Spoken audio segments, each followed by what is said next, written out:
गांव के छोर पर बसा एक छोटा सा कच्चा मकान, चारों ओर हरियाली और सामने खेत, यही थी रामू किसान की दुनिया। रामू एक मेहनती लेकिन गरीब किसान था। उसके पास जमीन तो थी, लेकिन बहुत कम, बस 2 बीघा। उसी में वह साल भर अनाज उगाता, किसी तरह अपने परिवार का पेट पालता और समय आने पर बीज और खाद के लिए उधार लेता। रामू की पत्नी सीता और 2 छोटे बच्चे गोपाल और गुड्डी उसके जीवन का आधार थे। जीवन कठिन था, लेकिन रामू हर सुबह सूरज से पहले उठता, हल लेकर खेत में लग जाता। गर्मी, सर्दी, बारिश, कोई भी मौसम हो, रामू की मेहनत में कोई कमी नहीं थी। फिर भी हर साल फसल का एक बड़ा हिस्सा या तो सूखा खा जाता या कभी ओले पड़ते तो कभी समय पर बारिश नहीं होती। एक साल की बात है, पूरे गांव में बारिश नहीं हुई, खेत सूख गए, अनाज की एक बूंद भी नहीं उगी। रामू के पास खाने को कुछ नहीं बचा। घर में जो थोड़ा बहुत अनाज था वो भी खत्म हो गया। बच्चों को भूखा देखकर रामू की आंखों में आंसू आ गए। एक दिन वह खाली थाली लिए बैठा, सोचने लगा, क्या यही जीवन है? क्या ईश्वर भी मेहनत को नहीं देखता?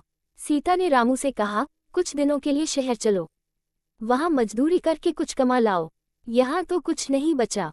रामू ने बच्चों को चाचा के पास छोड़ा और एक छोटे से बैग में 2 जोड़ी कपड़े रख शहर की ओर निकल पड़ा। शहर में पहुंचकर रामू ने एक निर्माण स्थल पर मजदूरी का काम पकड़ लिया। दिन भर ईंट पत्थर ढोता, रात को फुटपाथ पर सो जाता, लेकिन जो भी कमाता हर हफ्ते गांव में भेज देता ताकि उसके बच्चे भूखे न रहें। कुछ महीने बीते, रामू के शरीर पर अब मेहनत का असर दिखने लगा था। हाथों में छाले, पीठ झुकी, पर दिल में हौसला अब भी जिंदा था। एक दिन जब वह काम से लौट रहा था, रास्ते में एक बूढ़े सज्जन से टकरा गया। रामू ने तुरंत माफी मांगी और आगे बढ़ने लगा, लेकिन उस बूढ़े व्यक्ति ने उसे रोक लिया। बेटा, तुम बहुत थके हुए लगते हो, कहाँ से आ रहे हो? बूढ़े ने पूछा। रामू ने अपनी पूरी कहानी उन्हें सुना दी। वह व्यक्ति बहुत प्रभावित हुआ। वे एक रिटायर्ड स्कूल मास्टर थे और समाज सेवा करते थे।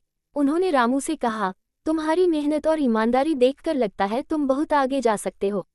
मेरे पास एक योजना है, अगर तुम चाहो तो मैं तुम्हारी मदद कर सकता हूँ।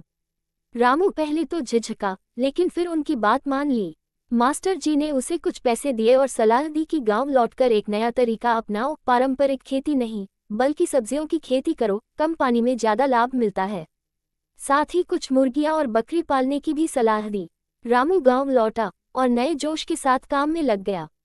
उसने थोड़ी सी जमीन पर टपक सिंचाई लगवाए, कुछ सब्जियां जैसे टमाटर, मिर्च, बैंगन उगाना शुरू किया। बकरी और मुर्गियों के लिए एक छोटा सा शेड बनाया। शुरू में लोगों ने उसका मजाक उड़ाया, पर धीरे धीरे उसकी फसलें बाजार में बिकने लगी और आमदनी आने लगी। कुछ ही महीनों में रामू की हालत सुधरने लगी। अब उसके बच्चे स्कूल जाने लगे, घर में रोज भरपेट खाना होता और सीता के चेहरे पर मुस्कान लौट आई थी। रामू अब सिर्फ खुद के लिए नहीं, पूरे गांव के लिए प्रेरणा बन चुका था। एक दिन गांव में पंचायत ने रामू को बुलाया और कहा, तुम्हारे जैसे मेहनती आदमी ने साबित कर दिया कि हालात चाहे जैसे भी हो, हिम्मत और सही सोच से कोई भी किसान सफल हो सकता है।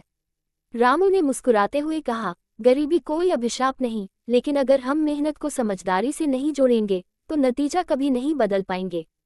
अब रामू गांव के अन्य किसानों को भी आधुनिक खेती के तरीके सिखाता, उन्हें उन्नत बीज और सही सिंचाई के तरीके बताता। उसने